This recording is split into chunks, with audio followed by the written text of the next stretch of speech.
Bonjour, je me nomme Lisa Savard. Aujourd'hui, je fais une entrevue avec Nicolas Tétrault. Allô, Nicolas, ça va bien? Ça va bien, vous? Oui, merci. On peut se tutoyer, on se connaît. On va se tutoyer, pas de problème.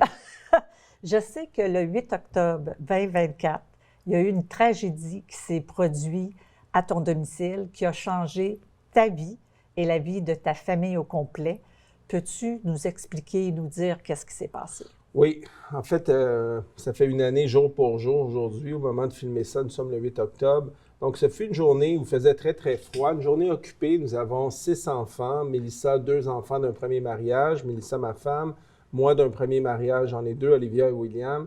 Et ensemble, de notre nouvelle union, nous avons Arthur et Henri. C'est une journée où la fille la plus âgée de Mélissa, Samantha, avait des cours après l'école de pratique de volleyball ou quelque chose.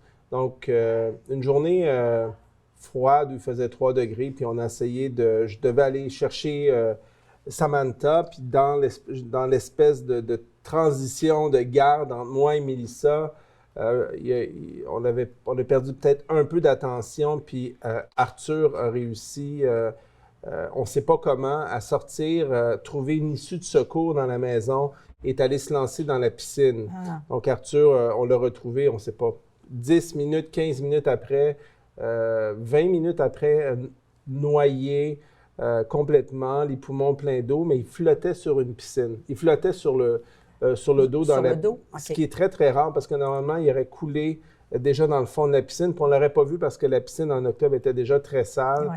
Et déjà, premier miracle. Donc, ouais. on a sorti Arthur de la piscine en panique, j'ai vidé ses poumons, une chance que j'avais fait. Tu sais, des fois, on fait des formations quand on est jeune, on ne sait pas pourquoi. Puis ma mère, elle insistait, comme si c'était prémonitoire. Ouais.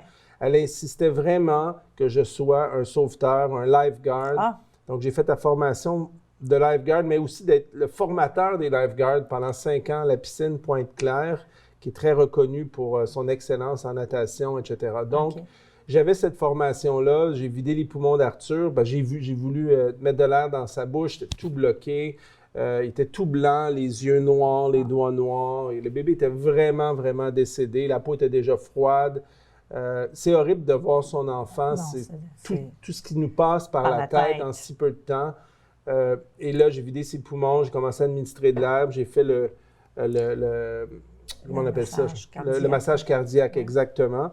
Mais il fallait faire attention. Je me suis dit dans ma tête, il n'y a aucune chance que l'enfant survive parce que tu le vois, tu n'es pas dupe, tu n'es pas stupide, tu n'es pas un idiot du village.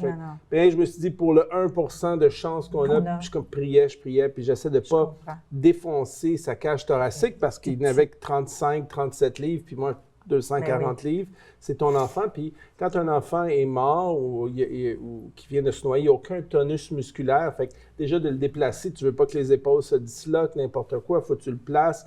Le pavillon était très, très froid.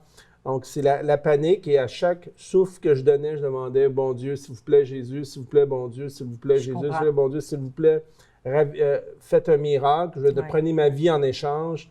Sauvez Arthur. Ah, tuez-moi, prenez Arthur, ou je vais donner la moitié de ma vie à aider la population en santé, n'importe comment. Je vais donner la moitié de ma vie à faire une différence au bénéfice de la société, mais s'il vous plaît, mon Dieu, ravivez Arthur. Fait que là, il a été envoyé à l'hôpital Montréal, l'hôpital Lakeshore à Pointe-Claire, qui ont fait un travail incroyable. Écoutez, ils ont travaillé sur Arthur pendant 72 longues minutes où il n'avait pas de pouls. Et ils ont rétabli un pouls, un deuxième miracle incroyable. Déjà, normalement, les médecins, ils abandonnent après tant de temps. Okay. Après 72 minutes, le cœur s'est remis à battre. Okay. Deuxième miracle. Premier miracle, il aurait dû couler dans le fond de la piscine. On ne l'aurait jamais trouvé. On ne pouvait même pas voir. L'eau était tellement sale en octobre. Il faisait très froid cette journée-là. J'avais appris les manœuvres. Fait que là, Arthur, essentiellement, il y a un pouls qui est rétabli. Il y avait plein de monde qui priait dans le corridor, toutes confessions religieuses confondues.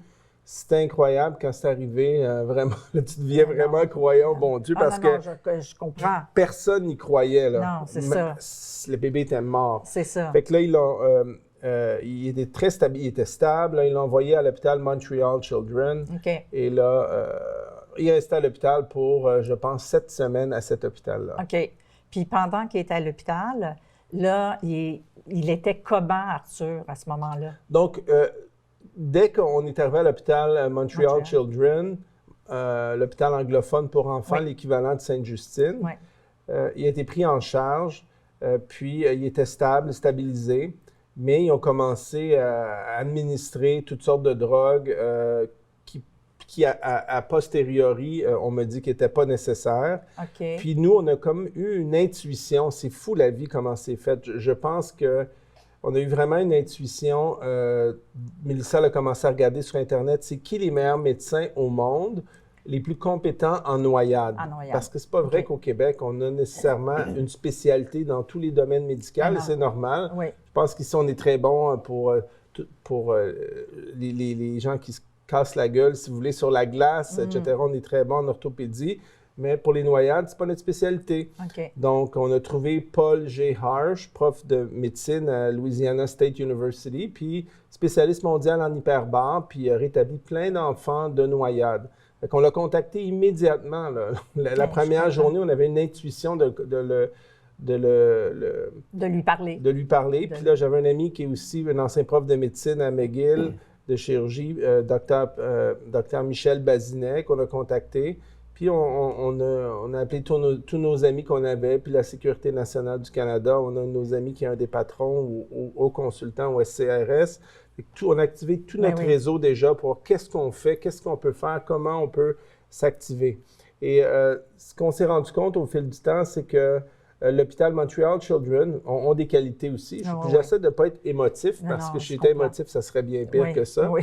Mais ce que je veux dire, c'est que au bout de la ligne, ce qu'on a trouvé difficile, c'est que l'hôpital, les médecins québécois refusaient tout conseil provenant des médecins américains qui pourtant... De l'extérieur. Qui sont des spécialistes en noyade. Alors pourquoi on refuserait l'opinion médicale de gens qui sont ultra spécialisés dans un domaine? Tout ce qu'ils proposaient, l'hôpital Montréal Children le refusait systématiquement, ne voulait même pas leur parler. Ce qui est fou là, quand tu y penses. C'est un degré de suffisance, comme si ils savaient tout, ils avaient la science infuse et qu'on ne pouvait rien leur apprendre. Puis ils l'ont dit carrément, on n'a rien à apprendre des Américains. Ah, OK, ils l'ont dit, parce que j'avais pour dire, est-ce que c'est aussi la peur que s'il essaie quelque chose et qui n'est pas comme autorisé ici ou quoi que ce soit, et qu'il arrive quelque chose à Arthur, ils ont peur de qu'est-ce qui va se passer à l'hôpital, qu'est-ce qui va se passer pour l'hôpital. Et le phénomène que vous décriez ou que vous décrivez et que moi je décris, on appelle ça à l'université, c'est très connu en médecine, ils appellent ça peer pressure, la pression des pairs de nos collègues. Et quand un médecin est coincé dans une grande institution comme un hôpital, il y a un sentiment de conformisme médical important où le médecin a peur de sortir des sentiers battus puis de dire « je vais essayer telle ou telle chose ». Mais on leur a ouvert la porte avec pas des gens des médecins d'une équipe du tiers-monde, mais des médecins surdoués, de renommée mondiale. Et c'est grave quand une rock star, une star de la médecine qui t'appelle, t'en as 2, t'en as 3, puis que tu refuses même le dialogue et les conseils. Donc, Arthur, il aurait pu vraiment s'améliorer extrêmement rapidement, mais à la place, ils l'ont gavé de 14 médicaments et à des doses j'ai les dossiers médicaux pour le prouver, là, c'est pas de la propagande, de 6 à 10 fois la dose d'un adulte, alors que le bébé n'avait que 37 livres. Donc, ils étaient en train de le tuer et ils ont dit « Arthur n'a pas de capacité cérébrale cognitive ». Bien, il n'y en a pas parce qu'il est extrêmement gelé. Je vous donne un exemple. Vous cassez, vous disloquez l'épaule. Sur 10, c'est ce qui fait le plus mal dans le corps humain, dislocation de l'épaule. Fait qu'ils vont vous donner 2 fois 5 mg de Valium pour vous calmer parce que c'est extrêmement douloureux. Un bras, c'est lourd qui pend, etc., à l'urgence. Mais ils donnaient de 30 à 40 mg pour un bébé par jour, pour un bébé de 35-37 livres qui s'est noyé, là. Puis au lendemain de sa noyade, il surrespirait le ventilateur qu'ils lui ont mis. C'est-à-dire qu'il respirait plus fort que la machine.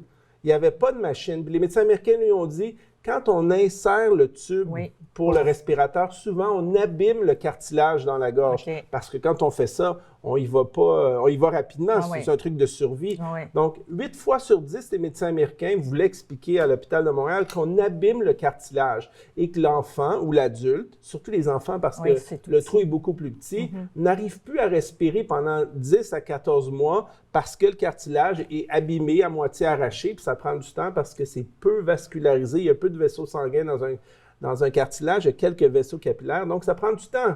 Fait que, ils ont enlevé le tube pour voir si Arthur respirait. Il respirait bien, sauf que le cartilage était arraché, à moitié arraché. OK. Puis on leur a dit, mais les médecins américains disent, mettez la caméra pour voir s'il est arraché. Ils ne voulaient même pas mettre la caméra, ce qui prend quelques secondes. Ah ouais. C'était un entêtement incroyable. Puis les médecins américains disent, faites-lui un petit trou, une trachéotomie. Le trou qui vous permet, le temps que le respirer. cartilage Se répare, se rétablisse. Ils refusaient de mettre une trachéo. Fait qu'ils ont remis le tube. C'était, ils l'ont surdrogué alors qu'Arthur respirait. Et ils l'ont tellement drogué qu'il disait que son diaphragme était fini, la moitié du corps.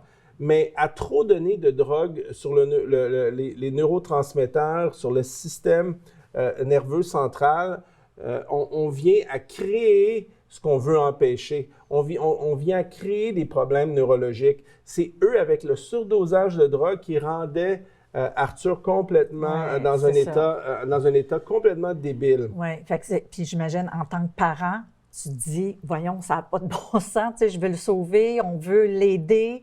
Ils ne veulent pas, mais l'hôpital faisait qu'est-ce qu'ils font d'habitude en cas de noyade chez les enfants. Mais là, suite à ça, quand vous avez vu que, tout ce qui se passait, là, comment en êtes-vous venu, toi et ta femme, à décider de transporter Arthur ailleurs? On n'a pas eu le choix. On nous a mis devant un fait accompli. Ils nous ont convoqués pour une réunion après avoir refusé tout. Okay. Refusé tout ce que les médecins leur disaient. Ils refusaient tout. Ils nous ont dit, ben là, Arthur ne fait pas de progrès. Oui, mais tous les médecins vous disent qu'il est surdrogué, puis vous refusez tout ce qui est normalement fait pour une noyade. Ils ont dit, ben nous, on a décidé qu'on allait le débrancher le 29 novembre, donc tuer Arthur le 29 novembre, puis vous avez... Je dis non, il n'y en a pas question. Il dit oui, mais selon les lois de la province de Québec, c'est nous qui décidons, l'hôpital. L'hôpital a l'autorité de décider de débrancher ou pas l'enfant, que les parents soient pour ou contre. Nous étions mis devant un fait accompli. Imaginez-vous le traumatisme. Non. On a sauvé la vie d'un enfant. L'hôpital refuse tout ce que les médecins américains spécialistes disent. Puis en plus, le surdrogue. Puis en plus, ils disent on va le débrancher.